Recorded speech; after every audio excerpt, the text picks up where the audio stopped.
negro. Nós, os negros, sabemos, percebemos ou sentimos, né? Temos lá no subconsciente essa certeza de que para sermos iguais, temos que ser para sermos julgados iguais, temos que ser muito melhores. Havia um trabalho da Nestlé, né? Eu fui convidada a palestrar, se eu não me engano, foi na USP, num lugar em São Paulo, eu não me lembro com detalhe, grande, né? Muitas pessoas. E eu cheguei, como sou daqui, né? Sou do interior, cheguei em cima da hora do evento. E cheguei e fui entrar, né? Pelo lugar que todos os escritores estavam entrando. E eu fui barrada. A moça que trabalhava ali na porta, né? Que controlava a entrada das pessoas, falou, olha, não é por aqui, você tem ali que as pessoas vão entrar. Falei, não, mas eu vou entrar aqui e tal. Não, e não me deu muito tempo de explicar, e eu não tinha muito tempo para explicar, porque eu tinha que estar na mesa, né? Daí, mas simplesmente ela não aceitou que eu entrasse por ali. Não sei se eu fui a primeira ou a segunda a ser chamada para falar, e eu me levantei e falei para ela, com ela, né? E ela ficou assim, arrasadíssima, né? Porque foi uma discriminação, foi horrível, né? Foi ruim. Se bem que eu já conseguia me segurar, né? Nessa época eu já conseguia me controlar. E legal é que depois eles vêm dar as explicações deles, né? Outra vez eu fui para Brota, fui contatada, né, por telefone, com uma moça que trabalhava na biblioteca de Brotas. Daí ficou para eu fazer um lançamento lá, tudo acertadinho. E o dia que nós fomos eu, uma cunhada, um cunhado, negros. E uma amiga nossa branca, um outro moço branco. E chegando lá, nós descemos do carro, ela veio correndo abraçar a moça branca. Então, não, olha, tinha 4 negros, né? E na cabeça dela só podia ser aquela branca, daquela pessoa branca. Daí a pessoa falou, não, a escritora é ela, a Geni e tal. Daí ela veio, olha, jamais podia imaginar que como que eu podia saber, uma menina, você é tão pequenininha, tão delicada, aquela mesma história e tal, que a gente sabe que não é isso. Sabe, a gente é discriminado 24 horas por dia. Os reinos africanos, reinos considerados já avançados e evoluídos, a partir do século XV, dominavam metalurgia, dominavam artesanato, eram organizados socialmente, foram colocados então no esquema de produção português, e esse esquema de produção significava atravessar o Atlântico em dificuldades extremas, em 2 meses de navegação, com muita dificuldade, onde, afinal de contas, boa parte de todos eles morriam na travessia. Ao chegarem no Brasil, a etnia negra, ou os nossos irmãos afrodescendentes, eles se constituíram como força de trabalho e tornaram o Brasil, especialmente no ciclo da cana-de-açúcar, um dos países de maior produtividade, e fez a colônia portuguesa, indiscutivelmente, ganhar muito dinheiro.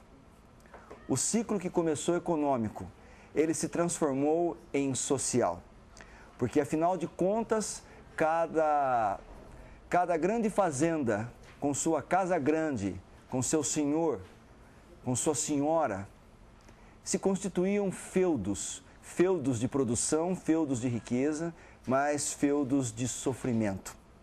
Trabalhos extremados entre 14 e 16 horas ao dia, portanto, uma jornada desumana. Colocados em uma terra estranha, de língua estranha e costumes estranhos. Tratados como animais, pois, apesar de hoje não termos exatamente preservadas e exatamente conservadas as senzalas e o dia a dia dos escravos no Brasil, eram muito piores do que os escravos que viviam na antiga Roma. Escravos e principalmente escravas. O leite é branco, tanto da branca quanto da negra.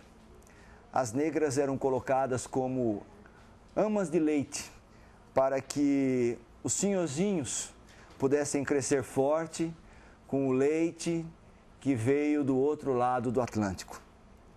Havia também nas grandes fazendas de café e de açúcar estupros coletivos. Daí começa e daí se evidencia a grande mestiçagem do Brasil. As mulheres, as negras, eram consideradas meramente objetos de consumo de seus senhores. Poucos sabem, mas quando a Lei Áurea foi assinada, houve comemoração. E nos estados em que ela foi sendo imposta e onde os escravos foram sendo libertados, os negros foram primeiro da euforia para a alegria, da alegria para a comemoração, mas depois, como se diz, a ficha veio caindo.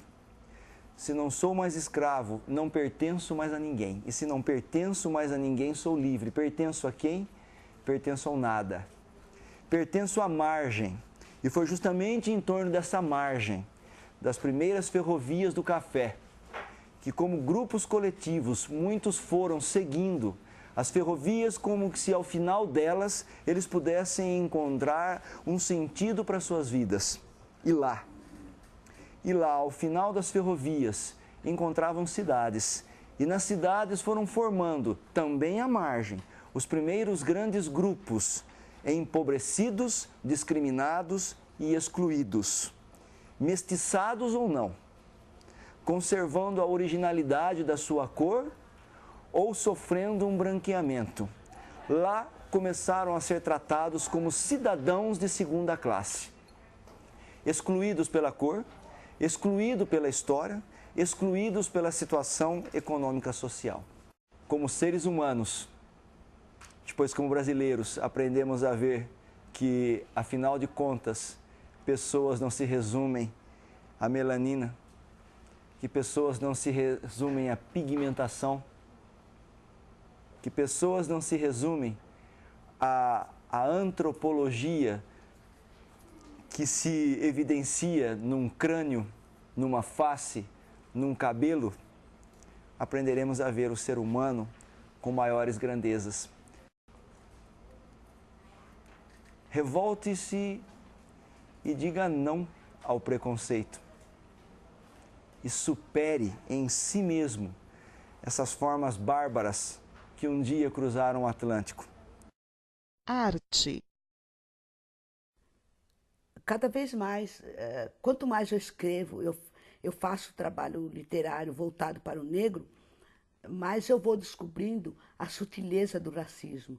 O meu trabalho literário já foi comparado a trabalhos literários de vários grandiosos, inclusive com o autor de Morte e Vida Severina.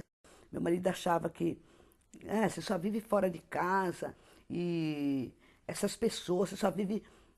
Até ele, que depois fez faculdade, depois começou a entender melhor, achava que o escritor, né, que o artista não tinha um trabalho sério, que o artista era um vagabundo que não precisava, que não levava a arte até como um meio de sobrevivência, né?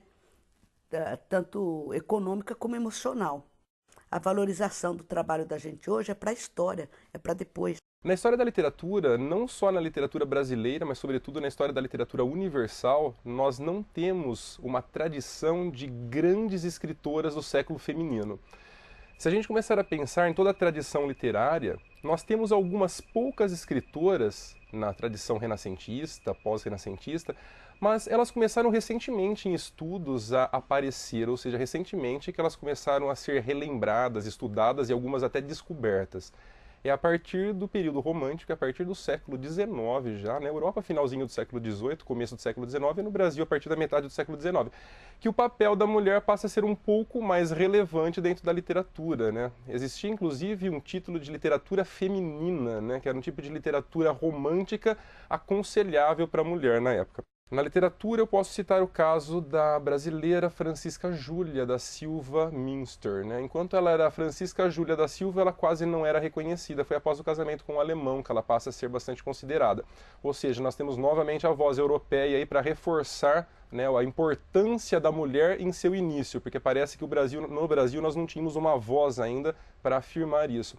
O Raimundo Correia, poeta parnasiano, chegou a dizer na época: isso é brincadeira do Olavo Bilac, ou isso é brincadeira do Alberto de Oliveira, dizendo que os versos da Francisca Júlia eram versos bons demais para serem versos de uma mulher, ou seja, deveria ser verso de um homem fazendo alguma brincadeira na época. Então, Francisca Júlia é um caso flagrante que sofreu bastante preconceito, mas em vida ainda ela conseguiu gozar de uma serenidade artística.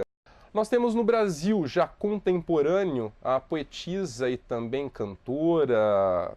Ela é uma personagem multimídia, né? Ela é uma personagem, podemos dizer, a Elisa Lucinda, que é uma voz feminina e feminista, né? Que fala sobre essa necessidade da libertação, inclusive, da mulher dentro do nosso país. A Elisa Lucinda, ela tem alguns poemas que ficaram bastante conhecidos no final da década de 90, durante a década de 90, né? E depois mais para o final também, que integraram a campanha da cidadania contra a fome, a ação da cidadania contra a fome e a miséria. Acho que era esse o nome do programa do Betinho. É inegável que a mulher teve uma participação bastante pequena na formação da história da literatura nos mais diversos países, justamente por um problema de... Geralmente a linguagem estava vinculada à sociedade heteropatriarcal, ao machismo. Então é esse realmente que é um problema que é identificado e não tem como a gente dizer que esse problema não existe. Enquanto eu puder falar, aliás, acho que se eu não puder falar, eu vou escrever. Se não puder escrever, eu vou piscar. Se eu não puder piscar, eu vou fazer um sinal.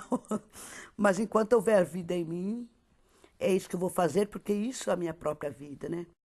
Maria, Maria é um dom, uma certa magia, uma força que nos alerta, uma mulher que merece viver e amar como outra qualquer do planeta.